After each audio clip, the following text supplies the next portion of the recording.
Hello friends, today I'm going to give you a brief lecture about projections of vectors.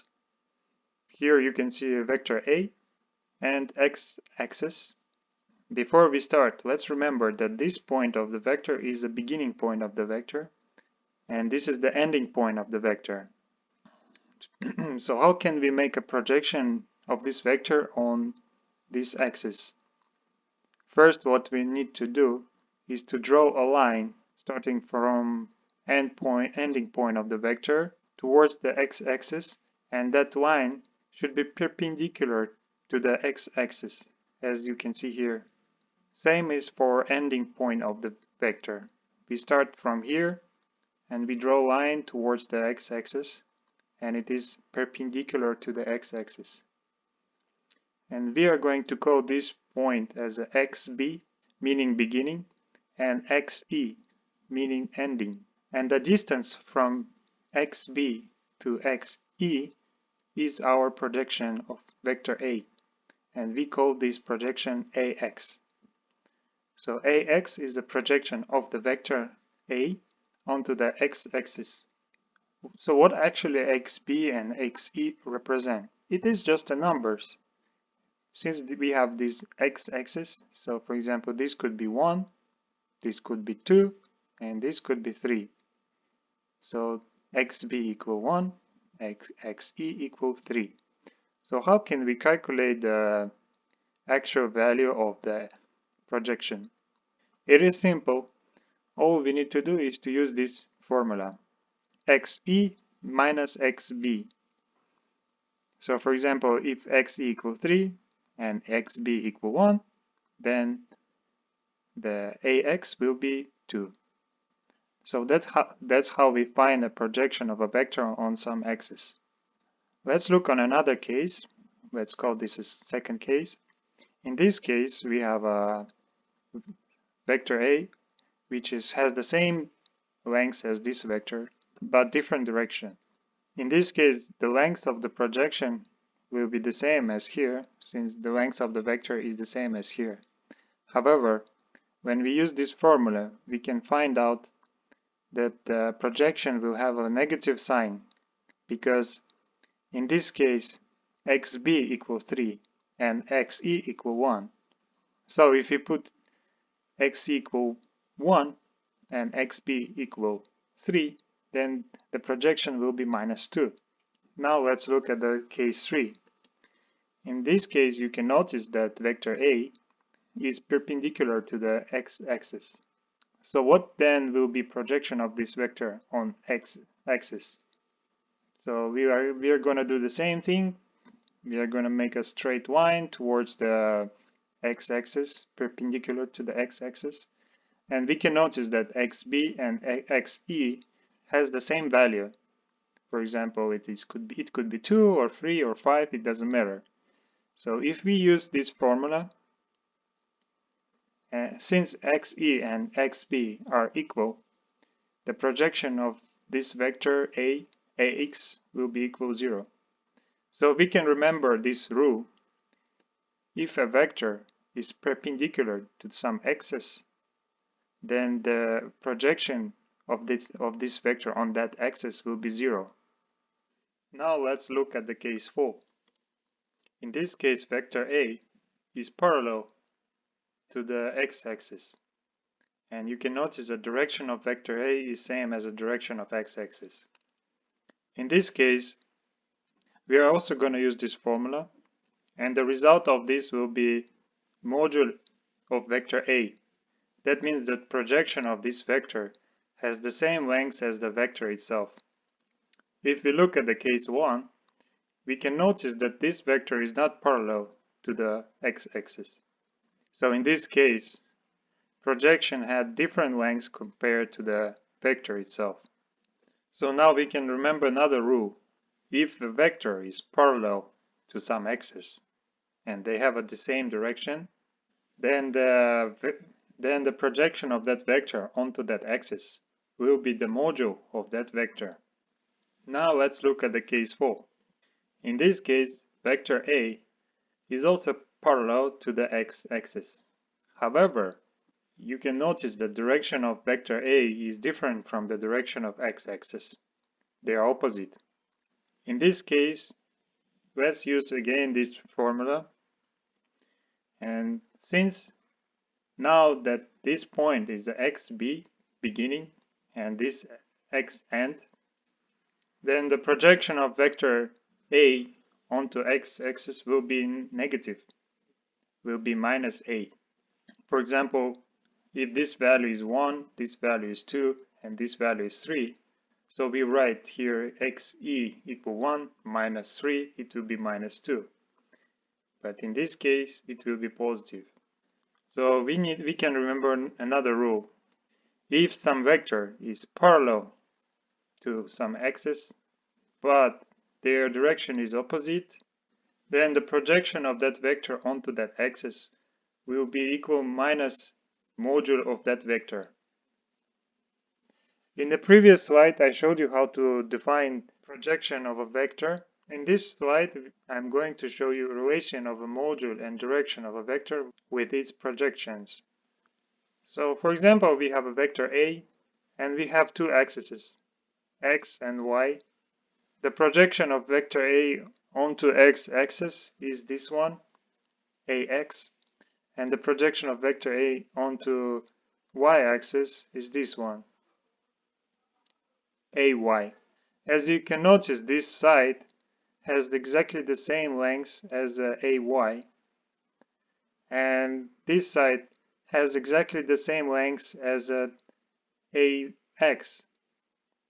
So we can consider that this side is ay and this side is ax. Then we can see that we have a right triangle here because this angle is 90 degrees. And we have two other angles, alpha and beta. So, since this is right triangle, we can use sine and cosine rules and Pythagorean theorem. Previously, I uploaded a video about sine and cosine rules and Pythagorean theorem. So if you don't remember, you can watch that video, then you can better understand these equations. I have attached a link of that video in the description and comment section. So sine alpha is defined as the ratio of opposite leg, ay, to the hypotenuse, a. So the hypotenuse in this case is equal to the module of vector a. Well, basically it is the length of vector a. So here's our angle alpha, and the opposite leg is ay.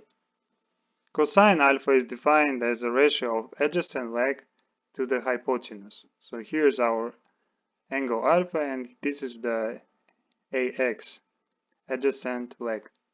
And tangent alpha is defined as the ratio of opposite leg to the adjacent leg. This equation can be easily defined since tangent is defined as a ratio of sine divided by cosine. So now let's look for angle B.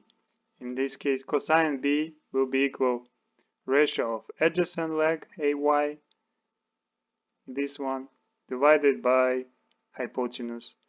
Sine beta is defined as a ratio of the opposite leg by hypotenuse. And tangent beta is also defined as a ratio of opposite leg divided by adjacent leg.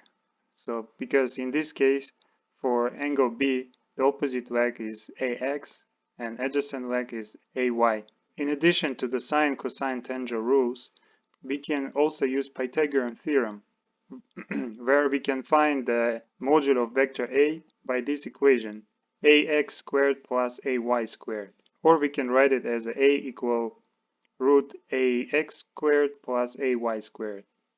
So these are the main equations that shows the relation of module and direction of vector with its projections. So now let me show you some example. Let's solve this problem. A ship moved 3 kilometers to northeast and then 2 kilometers to north. And we need to find module and direction of a ship's displacement. So let's draw it. We can't draw 3 kilometers and 2 kilometers here. So let's consider that 1 kilometer represents 1 centimeter in scale. Then here is our initial point, the starting point of the ship, and it moved 3 kilometers to northeast here. This the length of this vector S1 is 3 centimeters. And then it moved 2 kilometers to north here, vector S2. And then the vector S will be the displacement of our ship. Displacement, as you know, it is a vector whose length is the shortest distance from initial to the final position. So here is our initial position, and this is our final position. So this is vector S. Also, vector S is equal sum of vector S1 and S2. It comes from the rule of addition of vectors. If you don't remember the rules of addition and subtraction of vectors, I recommend you to watch a video that I uploaded previously where I explain about addition and subtraction of vectors. I have attached a link of that video in the description and comment section. So now we have here 3 vectors, so we can find projections of these vectors onto x and y axis. The projection of vector S1 onto x-axis will be this one, and the projection of vector S2 onto x-axis will be 0, because it is perpendicular to the x-axis.